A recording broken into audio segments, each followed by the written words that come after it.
Now then, I do. Today I'm going to be going through how I made this double stack laptop table. I wanted a laptop table that would sit on my chair arms and that has space not only for my laptop but for my textbooks and notepads when I'm studying. Now, I haven't made a project with hand-cut joinery in a couple of years, mostly because I haven't had access to a workshop until recently, as you well know. And this did not go that well. I really should have practiced some of this before just jumping straight in, but I didn't think about that, and it was nearly a disaster. It's ended up being usable, but it's not anything special. Anyway, stick around and watch the rest of the video if you want to find out what happened.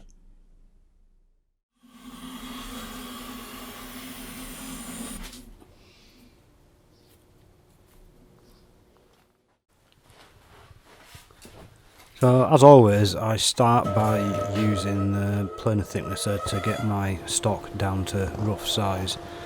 And this time, rather than using timber that I've bought somewhere, I'm using some reclaimed timber.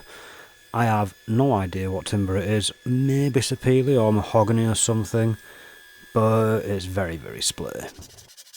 After planing and thicknessing down to rough size, I decided to cut to rough length with the handsaw. And this is where it all went wrong. That's where I sawed straight into my freshly flattened bench, like an idiot. I then glue up both of my panels, and when I'm gluing up on the workbench, I cover the workbench in a polythene sheet, then use some offsets, basically just chunks of wood of the same thickness, to raise the workpiece off of the workbench, and then glue and clamp up. Now, the first clamp here gave squeeze out along the entire length of the board, which probably would have been sufficient, but I decided to use a couple more clamps. After the panel's been glued up and it's come out of clamps, I like to remove the glue line with a card scraper. And the way I clamped these up with the two little clamps at the end meant that the board was actually pretty flat. However, it wasn't perfectly flat, so a few passes with a hand plane would normally sort that out. Now, the one problem I had here is when these boards came off the planer thicknesser, they actually had quite a bit of tear out on them, and that's not the fault of the planer thicknesser, it's the spiral head, and it gives a very good finish normally. But these boards are really, really splitty and prone to tear out, and this should have been a warning to me for what was to come for the rest of the build. Anyway, I'm just going to leave this here because hand planing is one of life's few true joys.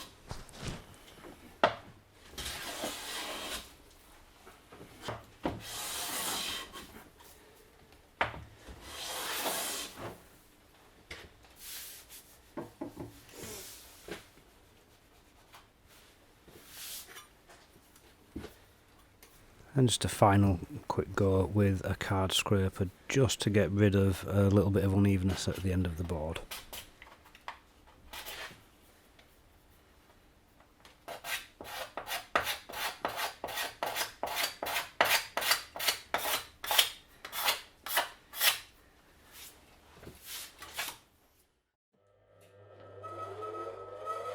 After flattening the boards, I squared up the ends using the mighty Charnwood W629 table saw. This table saw has been pretty much faultless in the time that I've had it. And then just rip into final width.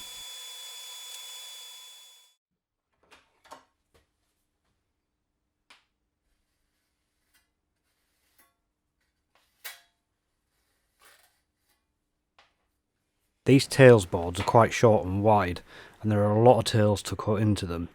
Now, I'm cutting single curved dovetails here, and I haven't cut them in ages, and I royally messed this up.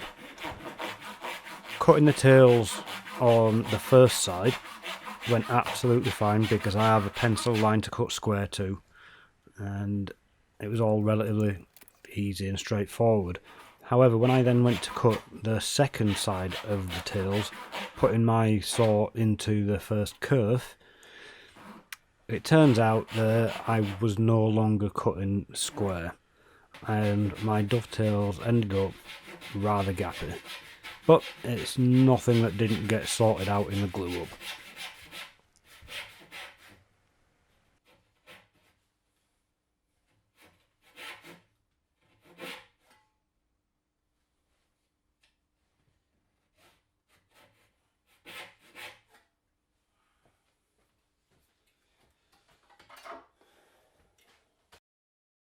Then it's just a case of getting rid of the waste in any way that you can.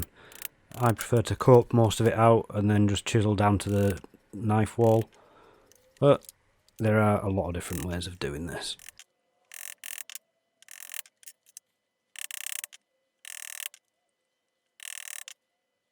Did I mention there were a lot of dovetails in this?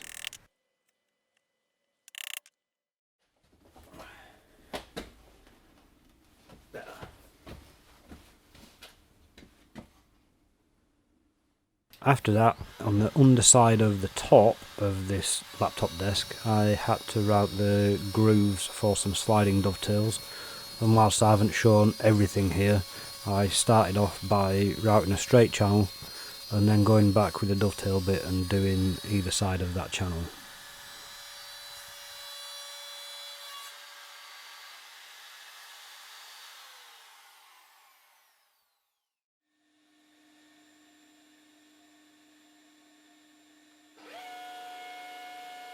And then it was a case of cutting the actual dovetails for the sliding dovetails over at the router table. Surprisingly, this didn't take long to set up. I think I got it on the second try maybe. It might have even been the first try, and it just came out and fitted absolutely spot on. Not too tight, not too loose. It slid in there with a little bit of persuasion, and job were a good un.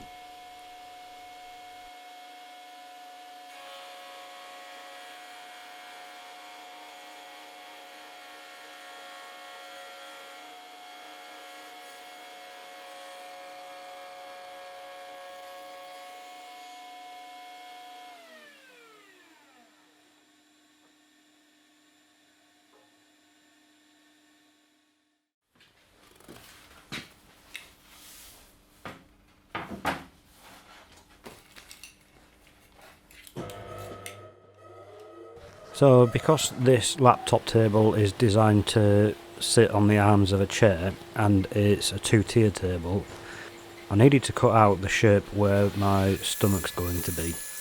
And I'm doing this with both boards double-sided taped together so I can get the shape the same on both boards. So I rough cut it out with a bandsaw, and then it was just a case of using a spoke shave to fair that curve and to make it all nice.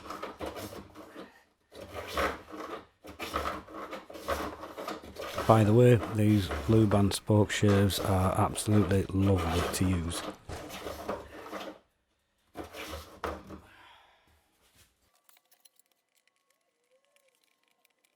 And then it's on to the first glue up. Now I've got to be honest, one of these tails boards I had to recut because the first time I tried to test fit it, it snapped in half, and when I glued it back together and tried to test fit it again, it broke somewhere else. Unfortunately, I didn't get that bit on camera, but there was a lot of swearing involved. Anyway, the second board glued up absolutely fine, and just put it in some clamps and leave it to dry overnight.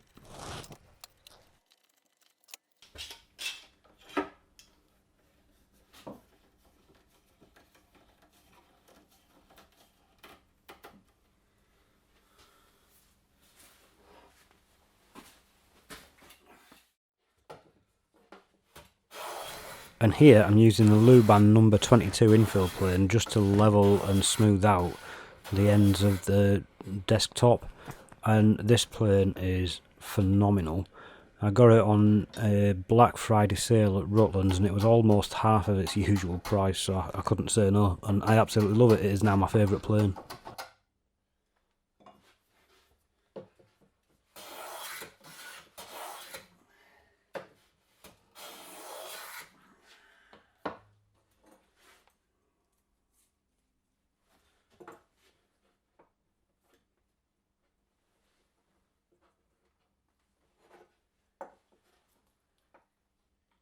Yeah, okay, it's square. Get on with it.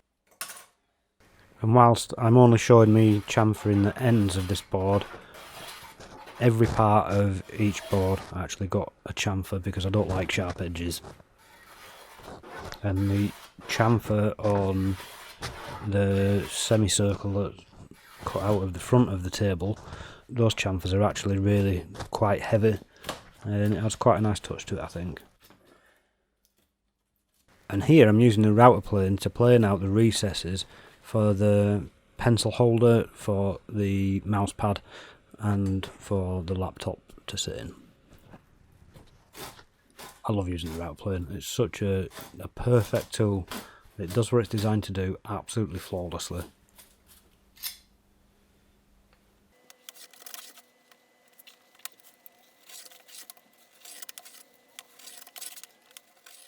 There are 3 different recesses in this tabletop, and to be perfectly honest, I could have done them with an electric router in about 10 minutes.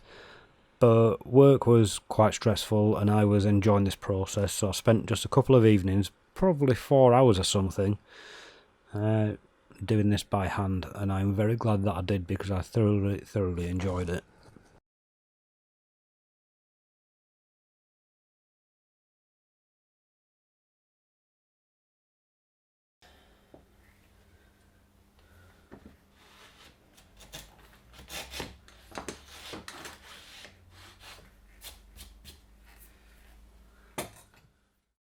After routering out all 3 of the recesses, I taped them up and then pre-finished with some hard wax oil. You are supposed to apply this and leave it to soak in. I leave it for a few minutes, then wipe it off on the first coat so that I can carry on doing other stuff.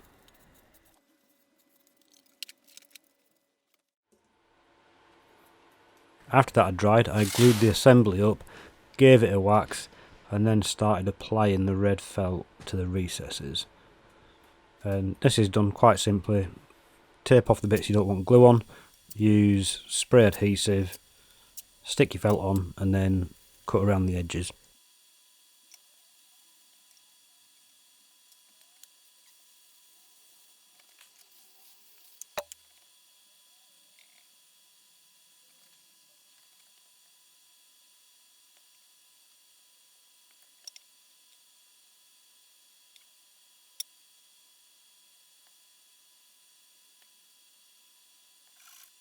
And one of the final things that I did was to make trims to go around the felt. Now, I'd actually ran out of whatever wood it is that I was using to make the desk with, so I just used some walnut offcut. Yes, it's a different colour, but when it's got some finish on, it looks alright. Now, one thing that I've got to point out is when I did the glue up of the base and the top, I glued the sliding dovetails in place, started hammering them home, and then realised that I'd forgot to cut off the back of the dovetails, and they didn't seat properly, obviously because the channel that I routed has a rounded end. And when I tried to take them back out, the glue had already started setting, and the board that hadn't snapped then snapped on me, so I had to glue that back up before I could reassemble it all. So on this project I'd sawn into my freshly planed down bench top. One of the tails boards I'd snapped twice and then had to remake. The second tails board also snapped, so it was a bit of a disaster, to be honest, but we got there in the end. So with these trims, I'm just cutting them to length on a bench hook with a 45-degree kerf, then gluing them together with super glue and accelerator, and gluing them in place also using super glue and accelerator. And here is where pre-finishing paid off, wiping off super glue off a waxed surface. Right, well I hope you enjoyed the absolute shambles. Like I said, it's not perfect, but it's turned out usable.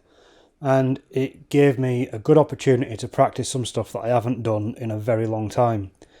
I've got some other builds coming up that are going to be a lot more difficult than this, so I'm glad I've had the opportunity to do this. Anyway, thanks for watching, and I will see you next time.